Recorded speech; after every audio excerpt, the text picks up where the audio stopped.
Parotta chicken కూర నాకు తెలిసి చాలామందికి ఇష్టం ఉంటుంది. నాన్ వెజ్ తినే వాళ్ళైతే ఇంకా పక్కా ఇష్టపడతారు. ఎప్పుడు నాకు తెలిసి డాబాల్లో కానీ రెస్టారెంట్లో కానీ తినుంటాం ఎక్కువ. ఇంట్లో చాలా తక్కువ చేసుకొని తింటాం కదా. ఒకసారి ఇంట్లో కూడా చేసుకొని తిందామా. పరోటా పొరలుగా ఎలా రావాలో ఫుల్ వీడియో అయితే చేసినాను, ఒకసారి చూడండి. మీకు నచ్చినట్లయితే సబ్స్క్రైబ్ చేసుకోండి, అలాగే లైక్ కూడా చేయండి. చికెన్ కూర నా స్టైల్లో చేసినాను, నాకు వచ్చినట్టు. మీకు నచ్చితే మీరు కూడా చేసుకొని ఎలా ఉందో ఒకసారి కామెంట్ చేయండి. పరోటా తర్వాత చికెన్ కూర ఎలా చేయాలో ఇప్పుడు ఫుల్ ప్రాసెస్ అయితే చూసేద్దాము.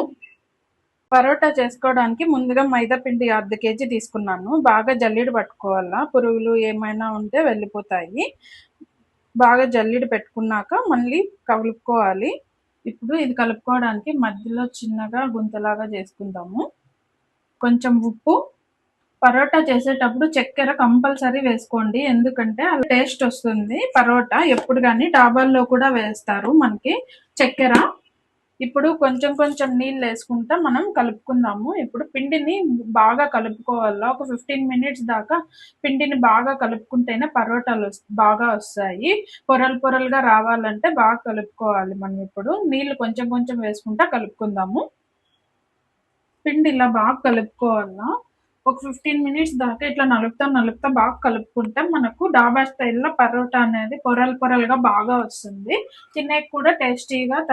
కొంచెం నూనె కూడా వేసుకొని ఇది బాగా కలుపుకోవాలా. బాగా మెత్తగా వచ్చేంత వరకు ఇట్లా పొరలుగా రావాలి. కలుపుకునేటప్పుడు అదుముతూ బాగా కలుపుకుంటే మనకి బాగా వస్తుంది.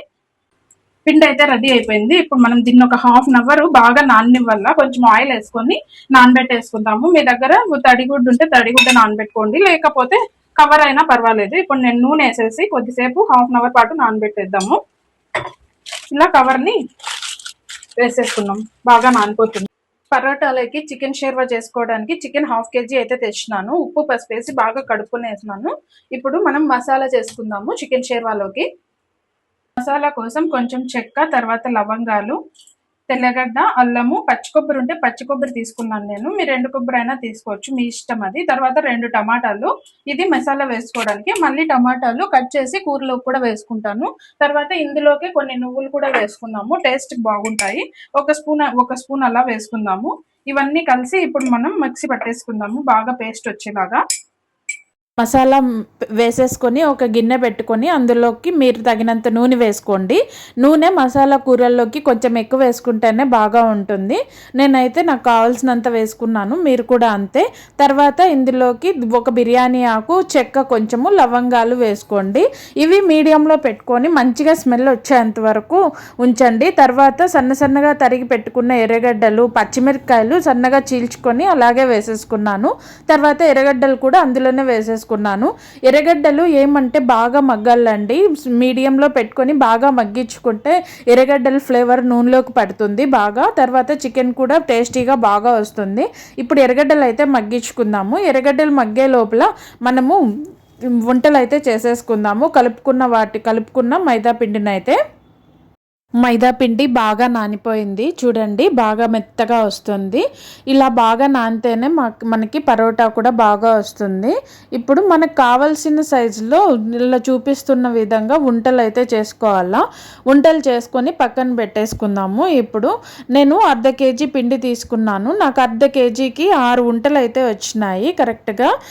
నాకు కావాల్సిన సైజులో చేసుకున్నాను కాబట్టి 6 వచ్చినాయి. ఇంత సైజులో చేసుకుంటే మనకి పరోటా కూడా బాగా పాయలుగా చేసుకునేకి కొంచెం బాగా వస్తుంది. ఈ లోపల మనకి అయితే ఎర్రగడ్డలు కూడా మగ్గిపోయినాయి చూడండి, బాగా సైడ్లో బ్రౌన్గా వచ్చినాయి. నేను ఒక పెద్ద సైజు టమోటాను అయితే తీసుకున్నాను. టమోటా తీసుకొని అందులో వేసుకున్నాను. టమోటా బాగా మగ్గిపోయింది. తర్వాత ఇందులోకే మనము కడిగి పెట్టుకున్న చికెన్ని కూడా వేసేసుకుందాము. చికెన్ని పసుపు ఉప్పు వేసి 3 సార్లు బాగా కడిగి పెట్టుకున్నాను నేనైతే. ఇందులోనే వేసేసాను. బాగా కలిపెట్టుకోవాలండి. తర్వాత కలిపెట్టుకున్న తర్వాత కొంచెం పసుపు, తర్వాత కూరకి సరిపడా ఉప్పు కూడా నేను వేసుకున్నాను. పసుపు ఉప్పు ఇప్పుడు వేస్తే ఏంటంటే చికెన్ అయితే ఉడుకుతుంటుంది కదా, మనకి ఆ చికెన్తో పాటు పసుపు ఉప్పు వేసినప్పుడు అది ఏమంటే పచ్చివాసన రాకుండా బాగా ఉంటుంది, బాగా ఉడుకుతుంది కూడా. పసుపు ఉప్పు అయితే నాకు తగినట్టు వేసేసినాను, అందాజుగా వేసుకున్నాను, నాకు ఎంత వేయాలో తెలుసు కాబట్టి. ఇప్పుడు బాగా కలబెట్టుకొని ఒక మూత వేసేసుకుందాము. ఇందులోనే నీళ్ళు వచ్చి చికెన్లో నుండి నీళ్ళు వచ్చి చికెన్ అయితే బాగా బాయిల్ అవుతుంది. ఒక 50% 60% అలా బాయిల్ అయిపోతుంది. ఇప్పుడు మూత పెట్టేసుకుందాము. కరివేపాకు వేయడం మర్చిపోయినాను. కరివేపాకు వేస్తే చికెన్లో బాగా ఉడికి కరివేపాకు ఫ్లేవర్ కూడా బాగా వస్తుంది చికెన్కి. ఇప్పుడు మూత పెట్టేసుకొని కొద్దిసేపు ఉడికించుకుందాము. మూత పెట్టేసి ఊరికే ఉండిపోకూడదండి, మళ్ళీ అడుగు అంటిపోతుంది, వాటర్ అంతా ఇమిరిపోయి అప్పుడప్పుడు ఇలా తీసి కలబెట్టుకుంటా ఉండాలా. చూడండి వాటర్ అయితే ఫామ్ అవుతుంది చికెన్లో. ఈ వాటర్లోనే హాఫ్ అయితే చికెన్ అయితే బాగా బాయిల్ అయిపోతుంది. తర్వాత మనం మిగిలినది వాటర్ వేసుకోవచ్చు. చికెన్ చూడండి హాఫ్ అయితే ఉడికిపోయింది. ఇప్పుడు నీళ్ళు కూడా కొంచెం కొంచెం ఎగిరిపోతున్నాయి. ఇప్పుడు మనం ఉప్పు, కారం, పసుపు, ధనియాల పొడి అన్నీ వేసుకున్నాము. మసాలాలు నేనైతే ధనియాల పొడి వేసుకుంటున్నాను, 1 స్పూన్ అయితే వేసుకుంటున్నాను. తర్వాత కారం మీకు రుచికి తగినట్టు వేసుకోండి. మీరు కారం ఎక్కువ తినేలా ఉంటే కారం ఎక్కువ వేసుకోండి, లేకపోతే తక్కువ వేసుకోండి. మేమైతే కారం బాగానే తింటాము.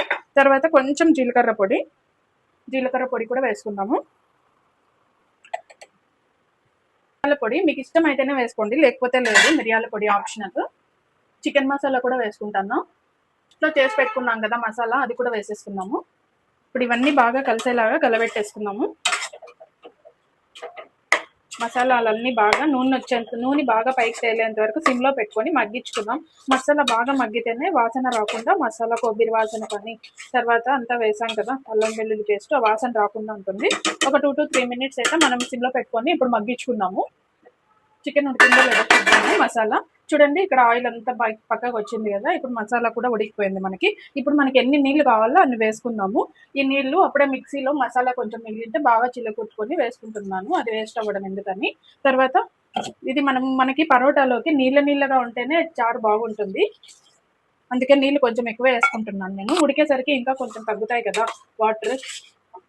ఇప్పుడు బాగా కలబెట్టుకునేసి మూత వేసేసుకున్నాము, ఉడికిపోతుంది చికెన్ కూడా బాగా.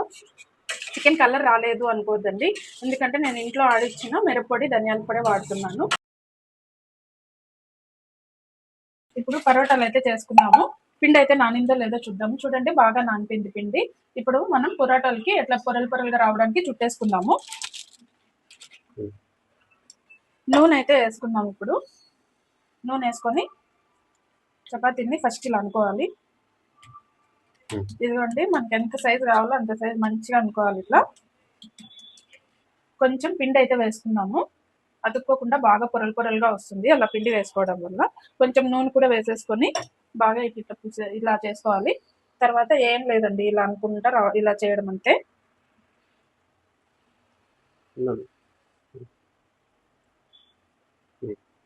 ఇంతే అండి, సింపుల్. చూసి ఈజీగా నేర్చేసుకోవచ్చు. కానీ హోటల్లో అయితే వాళ్ళు ఇలా కొడతారు, నాకు ఇలా రావడం లేదు. ట్రై చేద్దాం ఒకసారి, వస్తుందా రాదా. వస్తుందండి. పరోటాలకి చుట్టి పెట్టేసుకున్నాను. ఈలోపు చికెన్ కూడా బాగా ఉడికిపోయింది. చూడండి ఉడుకుతుంది. సరే అది ఉడికే లోపల ఇంకొంచెం మనం పరోటాలు కూడా రెడీ చేసేసుకుందాము. అప్పుడే చుట్టి పెట్టుకున్నాం కదా, ఇవి కర్ర లేకుండానే ఇలా కూడా ఒత్తేసుకోవచ్చు మనము. మళ్ళీ కర్ర తీసుకొని ఒత్తుకుంటా ఉంటే టైం పడుతుంది. ఇలా చేత్తోనే చేసేసుకుంటే మనకు కావాల్సిన సైజులో చేసేసుకోవచ్చు, ఈజీగా ఉంటుంది. తర్వాత నేను పెనం కూడా పెట్టేసుకున్నాను, ఆల్రెడీ వేడి కూడా అయిపోయి ఉంటుంది. ఇప్పటికి మనము ఇప్పుడు కాల్ చేసుకుందాము. కొంచెం నూనె వేసుకొని కాల్చుకుందాము. పెనం కూడా కాలిపోయింది. పరోటాని ఎప్పుడు కానీ మీడియం ఫ్లేమ్లో పెట్టుకొని కాల్చుకుంటే లోపలంతా బాగా కాలుతుంది, టేస్టీగా కూడా ఉంటుంది. మీడియం ఫ్లేమ్లోనే పెట్టుకోండి, లేకపోతే బాగోదు, పైనంతా మాడిపోతుంది మళ్ళీ. తర్వాత కొంచెం ఆయిల్ వేసుకుంటా కాల్చుకోవాలి. రెడీమేడ్ పరోటాలు కూడా షాప్స్లో దొరుకుతాయి, కానీ సెల్ఫ్ సాటిస్ఫాక్షన్ అండి, చేసుకుంటే చాలా బాగుంటుంది కదా, అందుకే ఇంట్లోనే చేసుకుంటాను నేను ఎప్పుడు. కూర అయితే బాగా ఉడికిపోయింది.